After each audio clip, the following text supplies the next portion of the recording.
Welcome to the Sulky. Bob Hayden joined by George Ducharme, and it's May 13th.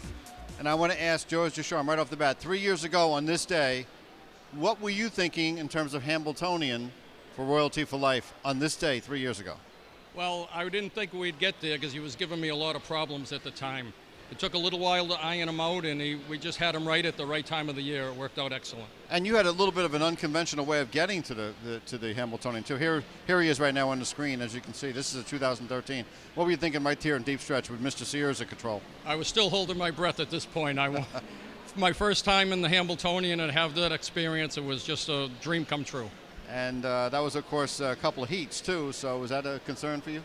It was a little bit, but I talked to a bunch, Jimmy Doherty and a couple other trainers I really respected, and they told me just to do my business as I normally did, and it all worked out great. Now, you had a little bit of an unconventional route getting to the Hambletonian. Take us through that month prior to that. The month prior, we were racing in Pocono, and he was giving me trouble making breaks. So we got him back qualified. I brought him down here for the Dancer, and he went a big trip that night. And then there was 2 weeks in between, and I wanted to make sure he was tight and right. And we raced him in an overnight at Vernon the week before the Hambo. He won up there and then set him up excellent for the race. Okay, now for those people who saw that Hambletonian, Royalty for Life, but kind of lost track of him afterwards, he was scratched in the Breeders' Crown that year. What happened there? He had a bone chip in his knee he came up with after the elimination, and we just quit with him then. That was enough and had him operated on. And what happened after that concerning any more racing? We brought him back at 4, and we were racing him here in the 4-year-old race, the maturity, and he got caught in a bad spot, made a break, and tore a suspensory, and that ended his career. Yeah, so 10 of the, I think, 35 Hambletonian winners in Meadowlands history have raced past their 4-year-old year and the 3-year-old year, and one of them is in tonight, in with you. Pinkman's back, making his debut, and you're in the same race, 6th race, with Wings of Royalty. We know what kind of horse Pinkman is. What kind of horse is Wings of Royalty? Wings of Royalty was a really good New York sire stake horse. We tried him in the Hambletonian last year. He didn't do any good. He was always just a step below the top ones. So we let him grow and mature, and we're going to try him, and so hopefully he can race against those kind as a 4-year-old. So the Royalty for Life, who showed talent late at 2, you brought back and it developed at 3.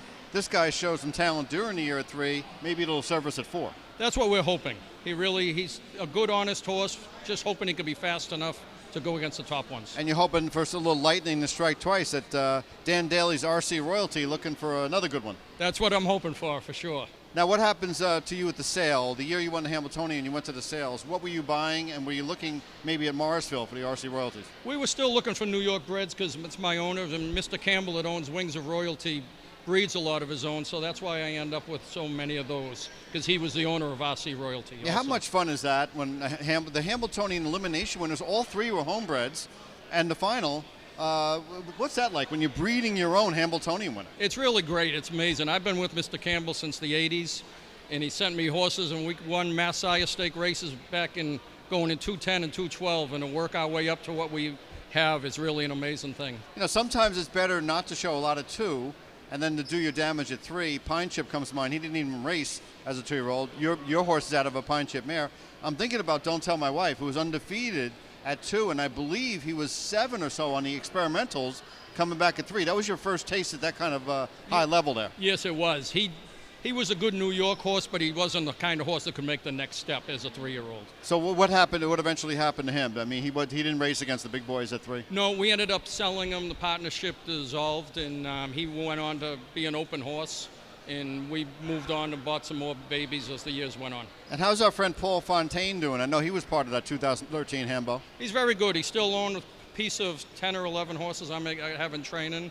And he stays very active in the sport and still enjoys it immensely. Okay, now for those people who saw your name that year and weren't that familiar with George Ducharme, what is your background for the last couple decades? Well, I started at Foxborough Raceway back in the 70s as a groom, worked my way up, built up my reputation, got some really great owners, and everything's worked out excellent. A lot of the owners you've had have been with you for the whole ride type thing? Yes, most of my owners have been with me 15, 20 years, if not more. What happens in the barn when you have a top scenario like the Royalty for Life, but some owners have been with you for 20 or 30 years weren't part of that? Is there a little bit of a hey, what about us type thing going on there? No, I really haven't seen any of that kind of stuff, that resentment or anything. It's really been a good rapport with all the owners I have. And how about your this year, your barn? How's it looking?